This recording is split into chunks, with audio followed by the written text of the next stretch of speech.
Hello, World History students. This is Mrs. Politsky, and I have notes for the Middle East Unit, Chapter 27, Section 1. The unrest in Asia and Africa, the inner warriors. So, a while back, we talked about nationalism, and nationalism is that sense of pride and devotion to one's nation. And it shouldn't be really seen as a big surprise that as people of kind of the 19th century or kind of heading into the 20th century that there is this growing desire to have at least a say over how one is being governed. And we saw this in India, but even in the Middle East, we're starting to see some of this because a lot of territory in that part of the world was occupied by the British and the French and such. And so we're going to hear a little bit about some of this, and it's going to be kind of a theme as we go along. But in number two, Turkey fought the Greek forces to gain full control of Anatolia, the Turkish homeland. Anatolia, for the most part, is present-day Turkey. And if you can take a look at this map down in the bottom right-hand corner, you might recall that a little bit of Europe contains the country of Turkey. And Greece, being the next door neighbor, obviously thought that they could probably put their influence here. It goes back to ancient Greek times. When we talk about the city of Troy would be technically in the present day country of Turkey. So it shouldn't come as a big surprise that the Greeks tried to gain control of this area. After World War I in 1919, there was a treaty, and that is the Treaty of Sèvres, which is a city in France, but this is where the treaty obviously was drawn up. And what this treaty basically said is that it required the Ottomans, who, by the way, during World War I fought with the Germans. They fought on the side of, obviously, the American enemy. Anyway, they had to give up control of much of their territory, including the homeland of the ethnic population.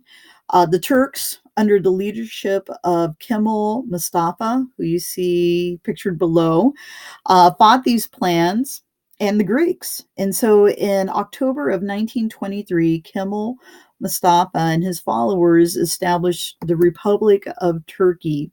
And Mustafa, from then going forward, would be known as Kemal Ataturk, the father of the Turks. The thing that's interesting about Turkey is for years it has actually been a democracy. And it's one of the most stable areas within the Middle East. And they are a pretty good ally to the United States. So we value that friendship. So in number four, Mustafa began to modernize Turkey by ending the influence of the Muslim religion on the government and personal life. So, some nations in the Middle East today are kind of more prone to be like an Islamic republic, such as the present-day nation of Iran. But Turkey is not. I mean, they have kind of a separation of church and state. So maybe they have a little more in common with what's happening maybe in the United States. Anyway, similar reforms took place in Persia in 1921. Raza Khan led an overthrow of the Persian Shah, or the emperor, and Khan became the new Shah, and his name would become known as Reza Shah Pahlavi in 1925. In 1935, he changed the name of Persia to the country of Iran, or Iran, depending on how you want to pronounce it. And as a result of that, Iran, for the most part, had a lot of foreign influences coming in. The British obviously were quite interested in Iran because of the fact that there was petroleum. So anyway, at the end of World War I, Arab nationalists wanted an independent Arab state. And this is something that we still hear a little bit about even in this day and age. In 1916, Arab nationalists rebelled against the Ottoman Empire, and this attack, or this rebellion, was led by Hussein bin Ali, who you see pictured below. They wanted to create an independent Arab state stretching from Syria all the way to Yemen, pretty much taking up a good portion of the Arabian Peninsula. As a result of the Balfour Declaration, which was drawn up by the man that you see at the bottom left-hand corner, Arthur James Balfour, who was British. Thousands of Jews immigrated to Palestine. And the goal was to, it was kind of what they call the Zionist movement, which is kind of our next term. But the idea was to reestablish that part of the world, okay, what was Palestine, back into a state that would be set up for Jews. And eventually, this is going to be an area that's going to be renamed and become known as the Nation of Israel. Anyway, this Jewish national movement known as Zionism hoped to rebuild the Jewish state in the ancient Jewish homeland. Back in 1917, the British government declared its support for a Jewish homeland in Palestine with this document. Anyway, this agreement would respect the existing rights of non-Jewish communities. You got to remember, in Palestine, there are not only Jews living there that are already there that were not part of the Zionist movement. There were obviously Muslims, but there is also Christians that live here. And, the goal is so that these people would all live in harmony.